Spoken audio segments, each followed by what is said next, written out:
persiapan ibu-ibu di 834 untuk membuat rawon pecel dengan ilmu Ustadz Juni. Saat itu kami ada yang membawa kacang hijau dan diproses jadi deh tauge. Lumayan buat sayur dengan timun, pepaya mateng. Pepaya Arab tapi enak, manis. Alhamdulillah. Iya. Langkah pertama, kita akan mencuci biji kacang hijau ini. Saya gunakan baskom sebagai wadah biji kacang hijau dan cuci menggunakan air bersih. Nah, ini sudah saya cuci biji kacang hijaunya.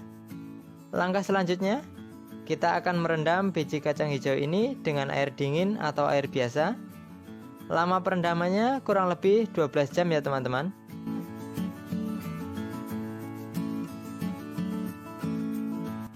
Saat perendaman biji kacang hijau, sebaiknya wadah atau baskomnya ditutup ya teman-teman. Sambil menunggu proses perendaman, teman-teman bisa menyiapkan peralatan untuk membuat toge. Di sini kita akan menggunakan toples bekas sosis. Barang bekas ini bisa dengan mudah didapat, apalagi yang punya warung kelontong ya teman-teman. Lubangi bagian bawah dan bagian samping toples. Bisa menggunakan paku yang dipanaskan atau bisa menggunakan solder. Pastikan lubangnya lebih kecil dari biji kacang hijau ya teman-teman. Siapkan beberapa toples sesuai kebutuhan. Selanjutnya, setelah 12 jam perendaman biji kacang hijau, hasilnya seperti ini. Sudah terlihat biji kacang hijau mulai pecah benih atau semprot istilahnya. Tuang air rendaman kacang hijau ini, kemudian bilas dengan air bersih. Air rendaman biji kacang hijau ini jangan dibuang ya teman-teman. Bisa digunakan untuk menyiram tanaman atau bunga yang kita tanam. Nah, ini peralatan sudah siap. Saya sudah menyiapkan 4 toples yang sudah saya lubangi. Selanjutnya, masukkan biji kacang hijau yang sudah direndam ke dalam toples. Kita bagi rata untuk masing-masing toples ini.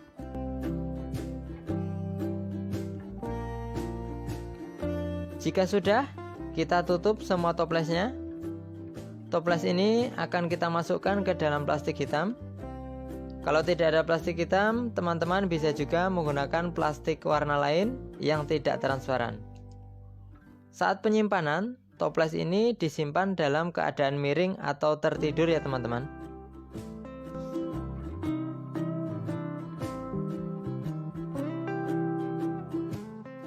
Caranya seperti ini.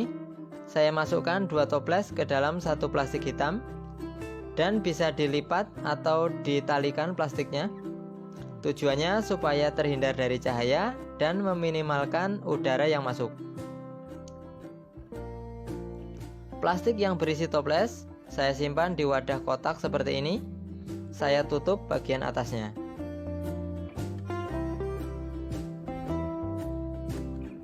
Setelah 4 jam, buka plastiknya dan lakukan penyiraman pada biji kacang hijau.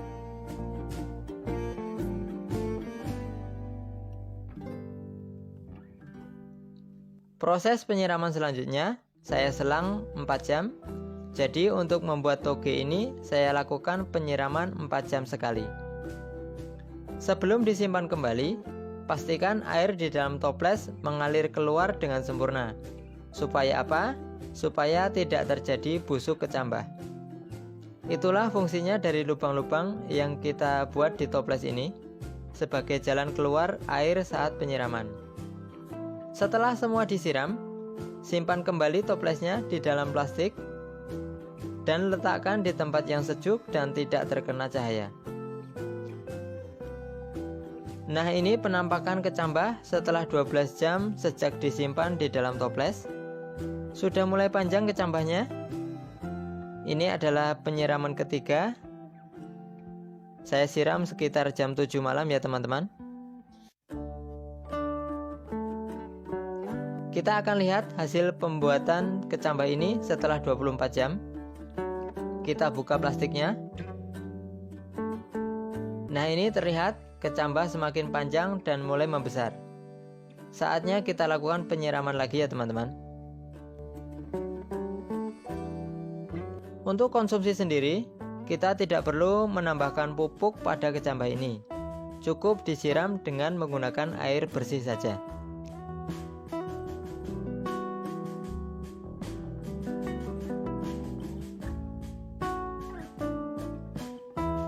Setelah melakukan penyiraman, jangan buru-buru memasukkan toples ini ke plastik. Toge di dalam toples semakin padat. Tunggu beberapa saat supaya air keluar tuntas dari toples, sambil menunggu penyiraman toples yang lain selesai. Langkah selanjutnya tetap sama.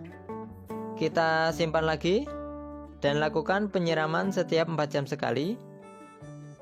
Simpan di tempat yang tertutup. Nah, ini setelah 36 jam, hasilnya seperti ini. Bertambah panjang dan gemuk ya teman-teman. Bagaimana hasilnya pembuatan kecambah ini setelah 48 jam atau setelah 2 hari? Kita lihat bersama-sama ya teman-teman. Nah, ini hasilnya. Kecambah kacang hijau ini sudah gemuk dan panjang. Untuk keperluan memasak sendiri atau dikonsumsi sendiri, toge ini sudah siap untuk dipanen. Toplesnya juga sudah mulai penuh ya teman-teman. Kalau ingin hasil kecambah yang lebih besar lagi, bisa dilanjutkan penyiraman dan penyimpanan 12 atau 24 jam lagi. Namun perlu tambahan wadah lagi supaya toples tidak kepenuhan.